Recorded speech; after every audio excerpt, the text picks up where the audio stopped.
kami hari ini mengajukan memori banding, jadi kami mengajukan berkasnya kepada Pengadilan Negeri Surakarta yang nantinya akan diserahkan kepada Pengadilan Tinggi Semarang. Jadi kaitannya dengan isi memori banding itu, jelas kita menolak yang kemarin vonis putusan 6 tahun itu, bahwa yang pertama adalah perkara ini adalah berbeda, jadi perkara Gus Nur dan Bambang Tri ini adalah berbeda. Tetapi dalam putusan itu dituntut dengan hukuman yang sama dan putusan pun juga sama. Jadi sepertinya kok ini tidak mencerminkan keadilan. Jadi dari dua orang itu perannya pun berbeda-beda, karena yang pertama itu adalah Bambang Tri adalah seorang pemilik, jadi dia yang mempunyai produk dari penggugat ijazah. Yang kedua, dia itu juga mempunyai penelitian tentang ijazah-ijazahnya Bapak Jokowi. Sedangkan Gus Nur ini hanya sebagai seorang pewawancara, sebagai seorang yang penasaran dengan adanya produk itu, adanya perkara itu, adanya kasus itu, dan beliau mengundang Bambang Tri untuk diklarifikasi, untuk dimintai keterangan dan untuk menggali apakah isu itu benar. Dan selanjutnya tentu saja karena Gus Nur ini adalah seorang penganut agama Islam yang taat, makanya beliau mengajukan sumpah mubahalah sebagai sumpah tertinggi di agama Islam kepada Bambang Tri, begitu. Dan ternyata hal ini dijadikan majelis hakim sebagai dasar untuk menjatuhkan hukuman 6 tahun, dan itu menurut kami sangat-sangat tidak adil.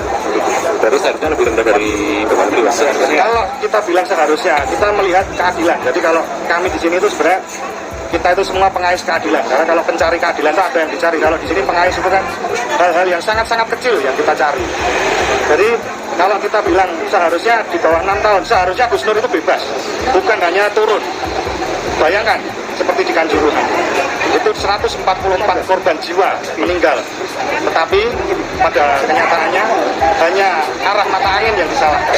Jaksa Pinangki yang jelas merugikan negara meloloskan seorang koruptor, itu pun juga divonis dengan vonis yang sangat rendah.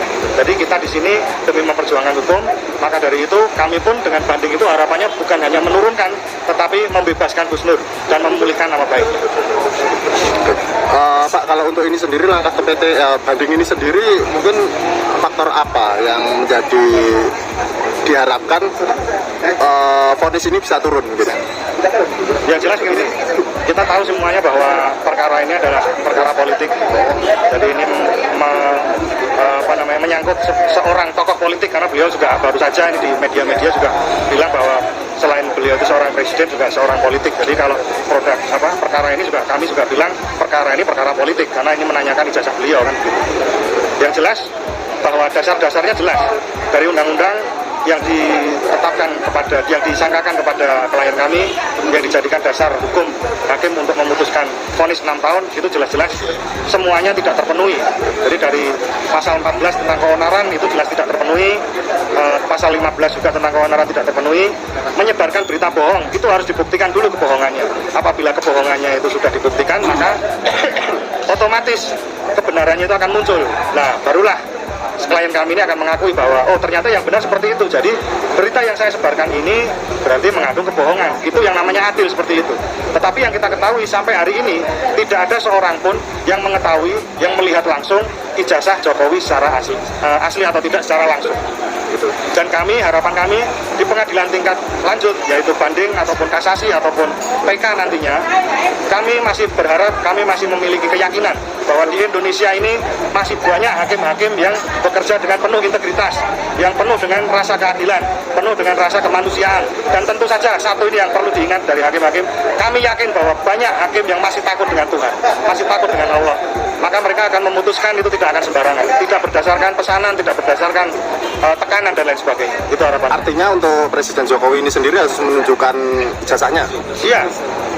Jadi satu-satunya cara adalah yaitu Jokowi menunjukkan ijazah asli, tetapi saat ini sepertinya sudah tidak mungkin karena persidangan ini sudah selesai dan kami sudah mengajukan ini kan seperti banding dan lain sebagainya, itu pun juga tidak akan dihadiri oleh penasihat hukum baik kesemuanya atau perwakilan, karena itu sistemnya kan kami akan bersurat. Jadi malah justru saya lebih agak prihatin karena Indonesia ini akan tercatat bahwa mempunyai presiden yang dipertanyakan ijazah.